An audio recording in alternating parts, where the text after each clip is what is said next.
I'm Cynthia James, and this network is about changing lives one woman at a time.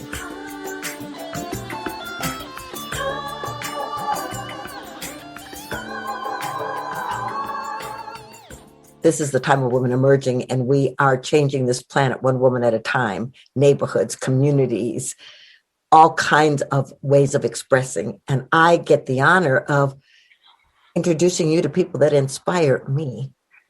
I hope you'll subscribe. You can find us on my website or Spotify or Spreaker or iTunes or iHeart, and come back time and time again because these ladies are amazing.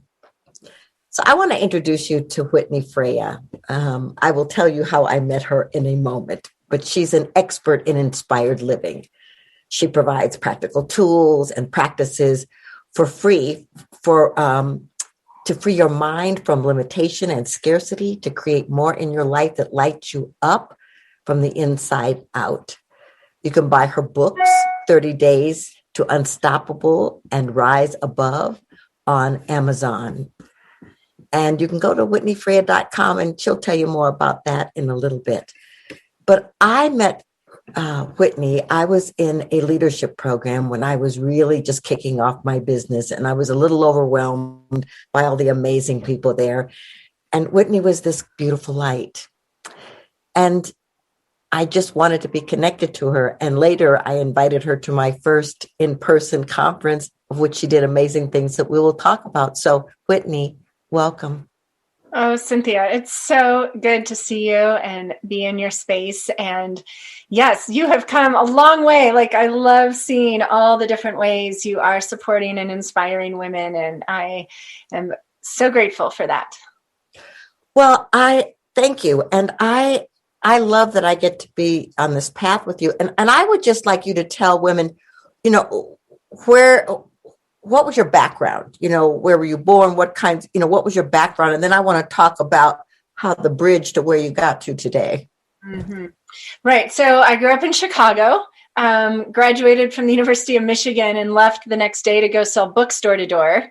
And did that for 4 summers. And in between, I would travel and then recruit college students to come with me and sell books door to door, which was a wild and crazy experience, but kind of one of those, hero's journey. You face all your demons, and I really understood that I was being prepared for when I got the idea, because I seemed to be like cursed with too many ideas. And the idea that struck me out of nowhere and became the idea happened in 95, before I went out and sold books again. And it was to open kind of like the YMCA for the right brain. And this is about developing that creative muscle. And I had read a book called Zen and the Art of Making a Living. And in it, the author, Lawrence G. Bolt, said that unless you adopt an artist mentality, you will not be able to create the life of your dreams. And I just knew I wanted like this magical adventure of a life. And I had been a wannabe artist my whole growing up, like so jealous of the people that had inherited that, artistic, creative DNA. And so it was really bizarre for me to decide to open an art center, which I did. I opened the doors like a year and 3 months later after going out and selling lots of books, and bought a house in a very rundown neighborhood in Nashville, Tennessee, and launched into this creative journey.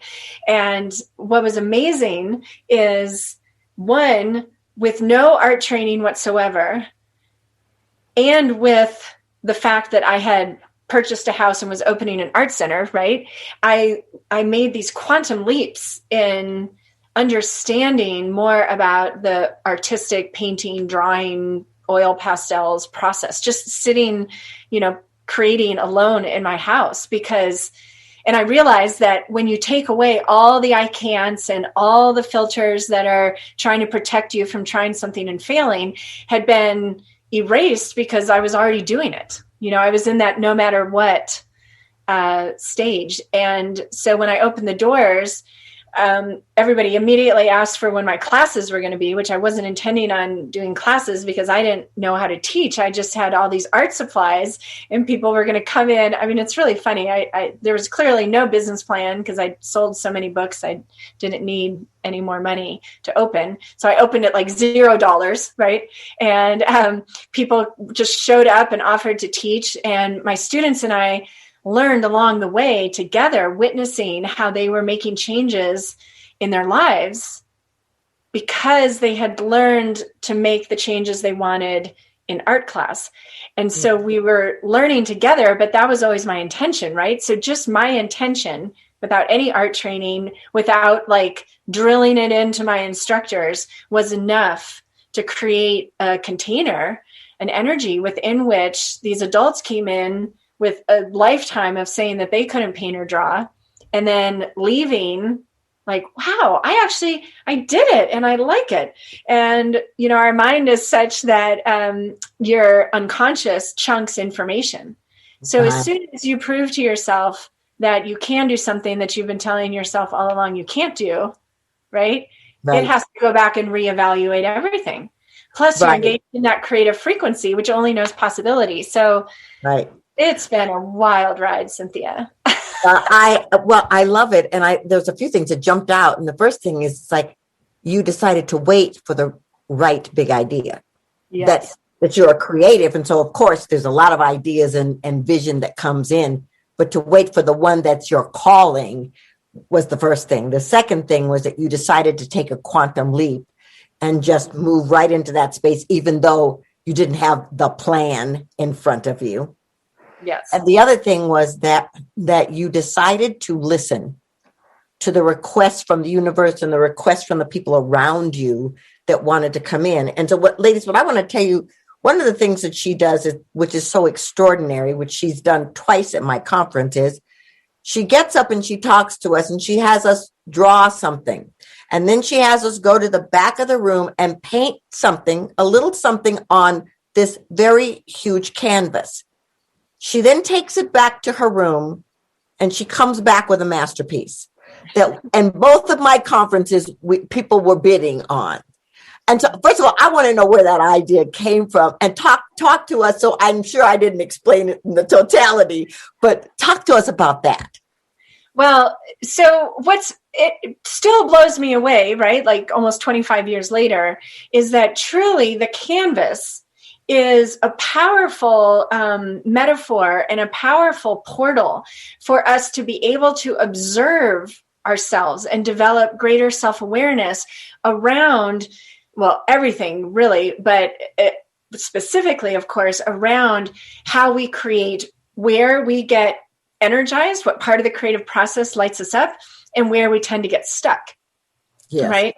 And the canvas makes visible exactly how you do things. Like if you are a perfectionist, you're going to be a perfectionist at the canvas. If you start things and don't finish them, you will end up with canvases all around the house that are partly done.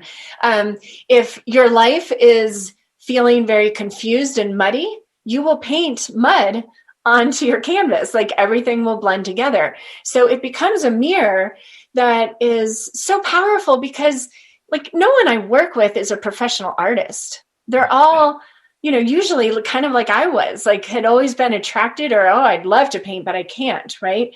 It's not part of their routine. So there's also this alchemical experience that happens when you take disparate elements and put them together, it creates something totally new. So often, like, when I was at your conferences, just women touching the brush to the canvas activates something within them because there's really nothing to be afraid of, right? There's really nothing to fear. It's all this story we've been telling ourselves. And the canvas and creativity, of course, are symbols of the feminine. The canvas is the infinite space. It's the womb from which we can create and draw from infinite possibilities. It's so clear when you sit down in front of a blank canvas, and even that, you remember we went around the table in our leadership circle, right? And I asked everyone like, okay, if I just handed you a canvas, what would be your reaction?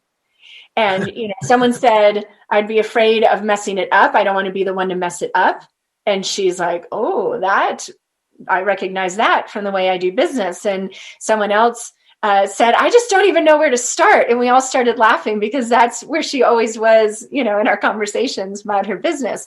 So it's an opportunity to practice, right? Yes. Starting. It's an opportunity to practice overcoming the fear of being the one to mess it up. And you're practicing on a totally benign surface.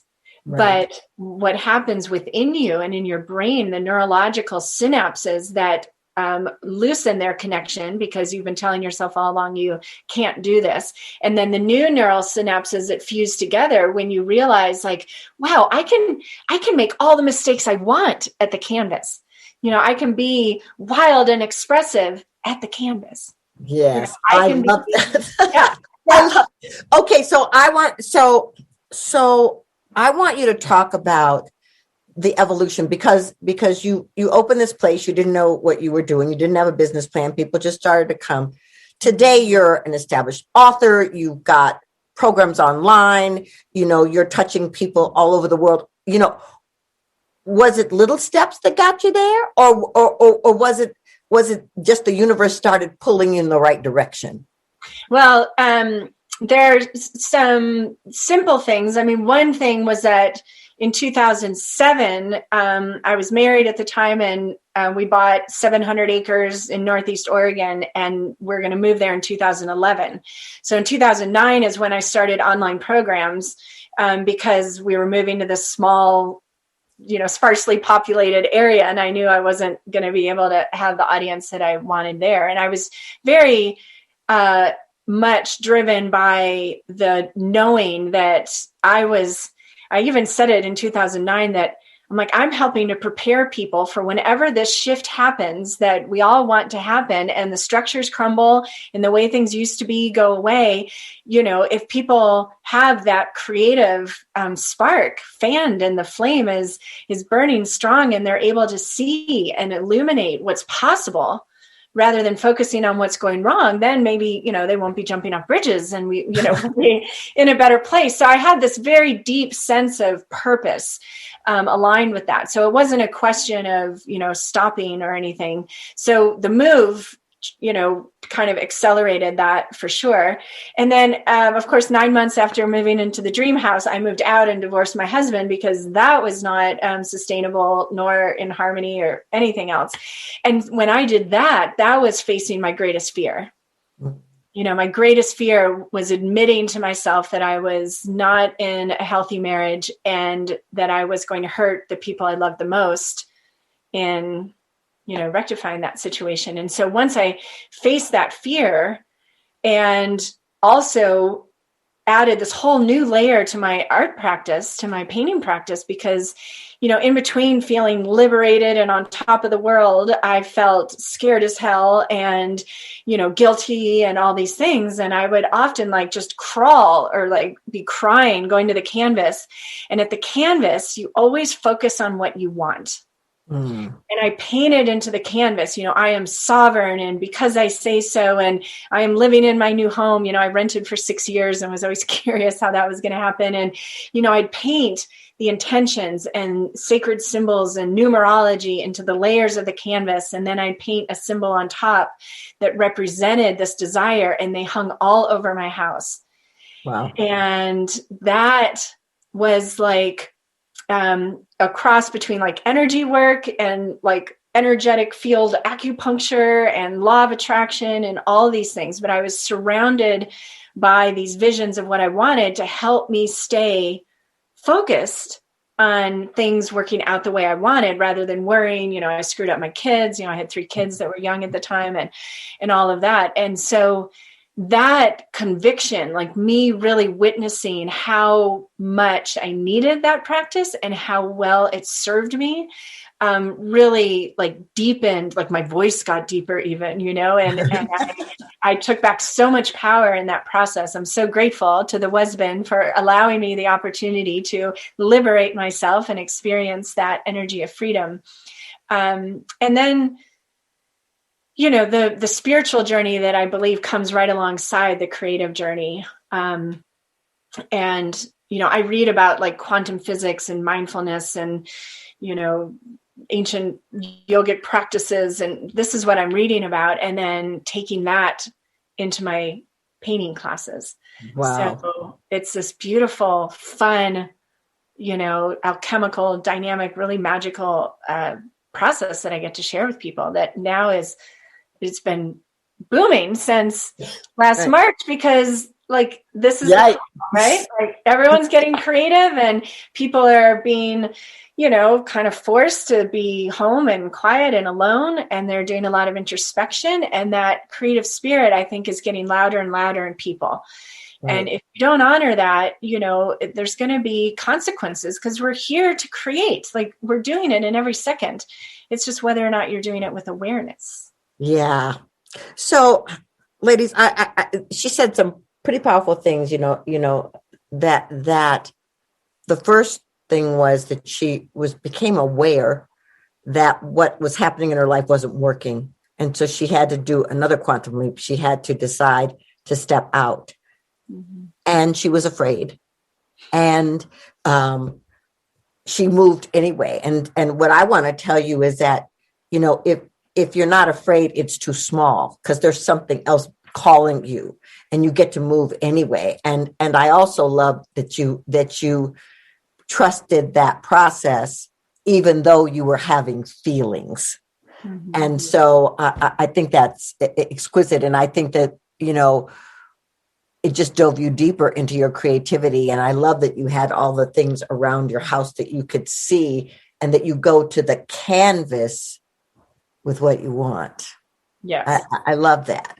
So before I ask you my final question, I want you to tell people where they can find you, how they can get your books, how they can sign up for your classes. How do they get some Whitney Freya? Yeah, well, the good news is apparently there's only one Whitney Freya. So whitneyfreya.com will get you everywhere you need. And my books are on Amazon. My latest book that just came out, my fourth book, is called 30 Days to Unstoppable, mm-hmm. Be the Dream Made Visible. And it actually does not include any painting. I do have an online program that accompanies it, but it is a meditative practice that I completely received, like the most channeled text I've ever written. And it is literally teaching us how to care for ourselves as vibrational beings, so that no matter what is going on in the external world, which I was teaching this online for the first time last January so that I would write the book, because that's what I do to make sure I write the book. And, I talked about how this is like an energetic Noah's Ark. Like you are cultivating a high vibration frequency within and around you, so that no matter what is going on in the external world, whatever tumultuous waters are out there, you will be safe in this Noah's Ark. And then the pandemic strolled in, right? And we were all just like, holy moly. Because when you're nurturing and focusing on high vibration energies, like we work with sacred geometry and the 6 spheres of wellness that I was given, and you're making sure that those spheres of wellness are full, that you're loving so many things in your life, the sunrise as it comes through your living room window, and the tea in the morning, or the color of your child's eyes, or whatever. And you're focusing on love and compassion and alignment and courage. And when you do that, everything else will fall into place. Yes. So what I was getting from Spirit was like, this is your new security. This is your new insurance policy. It's energy. Everything is energy. Start to focus on and create in that energy field. So I am beyond excited for that. And those books are all on Amazon, of course.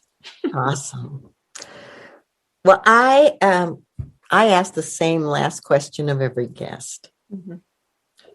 What do you think is the one thing women should know about awakening?